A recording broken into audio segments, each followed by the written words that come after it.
You're 1 week in at this point. How long, as of now, do you expect? Well, I think we've accomplished more in 1 week than anyone thought possible. We've wiped out their Navy, 44 ships. We've wiped out their Air Force, every plane. We've wiped out most of their missiles. You see, the missiles aren't coming much anymore. We've also hit their manufacturing areas where they make the missiles very hard. Their drone capacity is way down. And we've hurt them where it hurts. Including about every form of leadership you can have, we've wiped out. We've wiped out their leadership numerous times already. They are among the most evil people ever on earth. They cut babies' heads off. They chop women in half. What they did, take a look at October 7th. Take a look at what they've done over the last 47 years.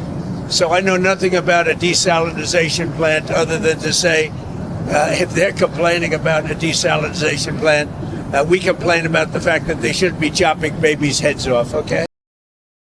Is Iran really a lawless and evil country that is ruled by theocratic lunatics and tyrants? Before we dive into this, let's talk about African countries and Africans. While the Iranians, right now, are fighting ferociously against the American and Israeli military aggressions aimed to force the Iranians into submission. As days go by, things become more clear. At this point, one can say that lies have become truth in the Western world or nations. While American and European imperialists have spent many decades calling the Iranian government a corrupt, theocratic, and totalitarian regime that slaughters its own people, the same imperialists have been toppling democratically elected and patriotic leaders throughout Africa. Eventually, these imperialists have replaced the democratically elected and patriotic African leaders with thuggish puppets or worthless leaders. On the behalf of American and European imperialists, these worthless African leaders have been openly practicing the most savage totalitarianism or dictatorship on earth.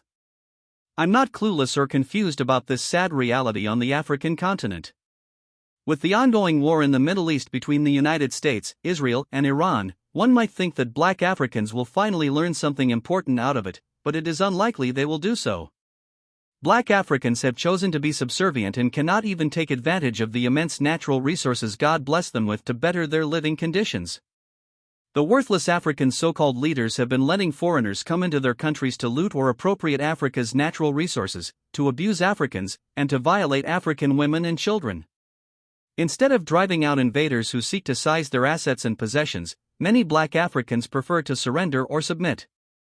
In the process, foreigners have been depriving black Africans of their natural resources, their lands, and their rights to live on their own land in their own countries. In spite of this, many black Africans have no shame repeating naively the talking points and propaganda of their oppressors, as if these are an accomplishment. Even though Europeans and others have dehumanized black Africans, looted African natural resources, and undermined African nations constantly, the worthless African leaders call Europeans their partners and often turn to them for advice or loans. How do you call people who are not wise enough and keep making mistakes after mistakes? You call them moronic and worthless people. From all the awful and unimaginable things black people have experienced at the hands of Europeans and others for centuries, one might think that all black people worldwide should be wise enough not to trust anybody and not to ally themselves with anybody but themselves. However, this is not the case when it comes to black Africans. It is one thing if you're blind to reality, and it's another thing if you simply ignore reality. Despite the fact that black Americans or foundational black Americans constantly caution black Africans or tell them about the realities black people globally face, black Africans still act and behave like children or immature people. This is the most annoying and discouraging thing I have noticed about the majority of black Africans. The ongoing war in the Middle East has exposed many lies and myths. It has also debunked much propaganda. Still, many black Africans are incapable of learning any lesson out of this war. Just a week ago, the so-called revolutionary leader in Mali, Assimi Goïta, decided to resume a military cooperation with the United States to combat terrorism. How did Assimi Goïta come up with such decision, though it was revealed many times that Western countries have been funding and arming terrorist groups in Africa either indirectly through ransoms or directly? By the way, I have had disdain for most African so-called leaders and politicians, because they are a bunch of morons and opportunists who have been shamelessly volunteering to be the overseers of slave plantations African countries have become thanks to the European imperialists. These African so-called leaders and politicians have been shamelessly helping also the European imperialists to impoverish African countries or to undermine their own people. As for ordinary Africans, most of them are no better than the so-called African leaders and politicians. Not long ago, we saw how many Nigerians were cheering and praising the United States after it bombed Nigeria, which was worldly viewed as a blatant violation of the sovereignty of Nigeria. Can anyone tell me what is wrong with black Africans or why black Africans have no shame making themselves the laughingstock of the world? Has the axiom or popular phrase liberty or death ever meant anything to black Africans and black Caribbean? More surprising is the fact that the so-called African academics, intellectuals, and college graduates have no shame repeating naively the Western imperialists' propaganda and lies about Iran being ruled by theocratic lunatics and tyrants. It is not only ridiculous but it is also insane that black Africans have been repeating naively the imperialists' propaganda about Iran being ruled by totalitarians. Instead of repeating Americans' and Europeans' propaganda about Iran, the so-called African academics, intellectuals, and college graduates should be preoccupied with the pitiful and dire living conditions the worthless African leaders have created for Africans in Africa. African countries are actually the ones that are ruled by totalitarians or worthless leaders that openly practice the most brutal dictatorship on earth on the behalf of the United States and Europe. These worthless African are not only imposed on Africans, but they are also backed military by the Western imperialists. Silence is the best teacher when you are ignorant of everything or when you are a complete moron, they say. The so-called African academics, intellectuals, and college graduates would be better off learning how to shut their mouths up than repeating the lies and propaganda of the Western imperialists, because they are not doing any favor to themselves by naively repeating somebody else's lies and propaganda. It is not an insult to say that the so-called African academics, intellectuals, and college graduates, who always pretend to be smart and important, are not intelligent and important at all. They are as dumb and worthless as the so-called African leaders and politicians. To these so-called African academics, intellectuals, and college graduates, being smart means working for a white man or being in proximity of white folks. To them also, being knowledgeable means quoting a white person or being immersed in the Western literature. The so-called African academics, intellectuals, and college graduates are too smart that they don't even know what being smart really means. This is sadly the reality when it comes to black Africans and black Caribbean who call themselves academics, intellectuals, or college graduates.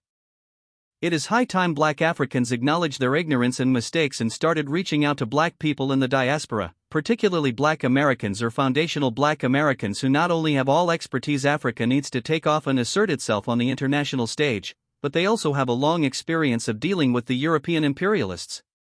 Until black Africans stop ignoring reality, start being rational, start putting common interests above personal interests, and start taking responsibility for their behavior and actions, misery and sufferings the Western imperialists have forced on them will continue or get worse. Black Africans and black Caribbean should simply close their mouths and listen when black Americans or foundational black Americans criticize them for constantly doing things in the wrong way, for letting foreigners loot their natural resources, or for letting foreigners abuse their women and children. This is not to say that black Americans or foundational black Americans are perfect and don't make mistakes. However, black Americans or foundational black Americans are more aware of the world we live in, are more strategic, are more confident, and are more disobedient than black Americans and black Caribbean. Contrary to black Americans, most black Africans only think of what they can find today to eat or to fill their stomach with but nothing else. Tomorrow or the future means nothing to most black Africans. Just ask any black African abroad who sent money to a relative in Africa. This relative doesn't build or do anything useful with the money but quickly spend it. As soon as the money is gone, this relative starts asking the person who sent money to send more money, as if this person is obligated to help forever. This is sadly the mentality of most black Africans. The fact that the so-called revolutionary leader in Mali Assimi Goïta is allowing the United States to resume military operations in Mali without even thinking of the consequences of such military operations for Mali and other African countries is also an indication of the backward mentality among black Africans. I know there are still out there some black Africans and Caribbean who will strongly disagree with what I just said, because they pretend to be smarter and more knowledgeable than anybody. But, I digress. Now, let's answer this question: is Iran really a lawless and evil country that is ruled by theocratic lunatics and tyrants?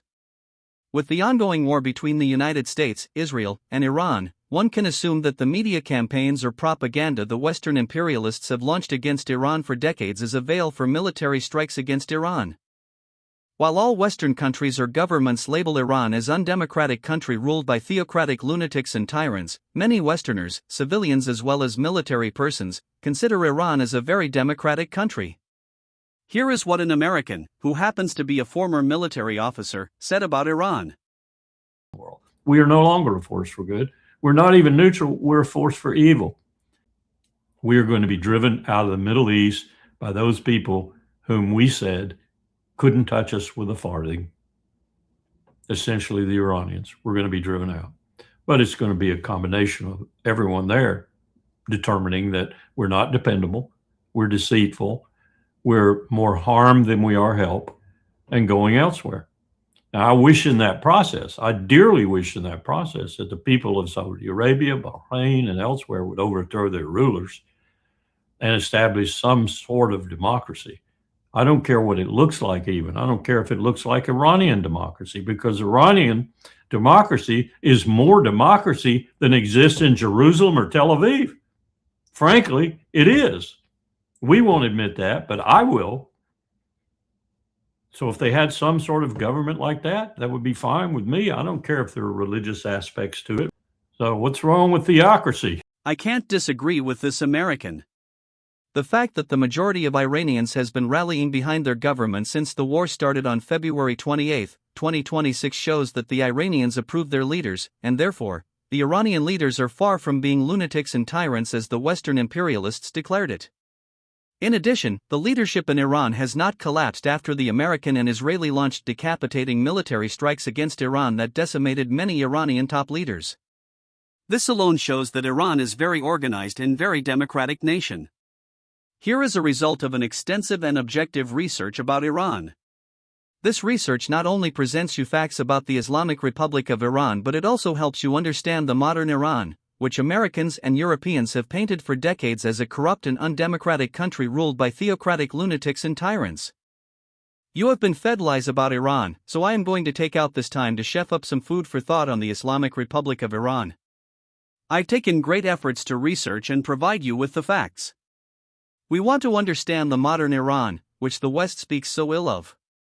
But first, let us be aware of what preceded modern Iran. The Shah of Iran, Mohammad Reza Shah Pahlavi, was an American puppet who was deposed in 1979 during the Iranian Revolution. On January 16, 1979, the Shah fled into exile amid massive protests and political unrest. Shortly afterward, the revolutionary leader, Ruhollah Khomeini, returned from exile and took power. On April 1, 1979, a national referendum officially abolished the monarchy and created the Islamic Republic of Iran.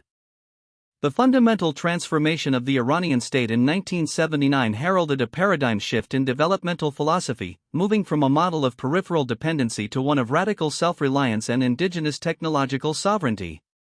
This evolution reorganized the national priority list, placing human capital, rural infrastructure, and scientific autonomy at the core of the state's mission. Over the ensuing 4 decades, the Islamic Republic made itself strong enough to stand up to the State of Israel and the United Snakes of America government. I'm speaking to you to share some of Iran's achievements, tracing the trajectory of advancements in public health, science, education, and infrastructure. And most importantly, I want to highlight Iran's foreign policy as a consistent beacon of anti-colonial resistance and international solidarity. Let's talk healthcare in Iran.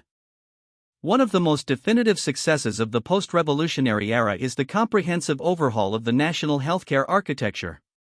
Prior to 1979, the Iranian health landscape was marked by severe geographic and class-based disparities, with the vast majority of medical professionals and facilities concentrated in the capital and a few major cities, leaving the rural population, then over half the nation, underserved. In response, the new administration pioneered a model that has since been studied by the World Health Organization as a model for developing nations. The impact of this mobilization is most clearly reflected in the dramatic shift in life expectancy at birth. In 1979, the average life expectancy was between 55 and 58 years. Through improvements in nutrition, healthcare, and sanitation, this figure climbed to 78 years as of 2025. This trajectory represents one of the fastest sustained increases in life expectancy globally during the late 20th and early 21st centuries. This demographic transition was accompanied by a staggering 86.3% reduction in child mortality between 1979 and 2019. Now, let's talk about pharmaceuticals and biotech. The drive for self-sufficiency has been perhaps most visible in the pharmaceutical sector. Faced with decades of international pressure and sanctions, Iran recognized early that health security was a component of national security. Before the revolution, the domestic industry was virtually non-existent, with the country importing almost all its medicines or producing them under restrictive foreign licenses.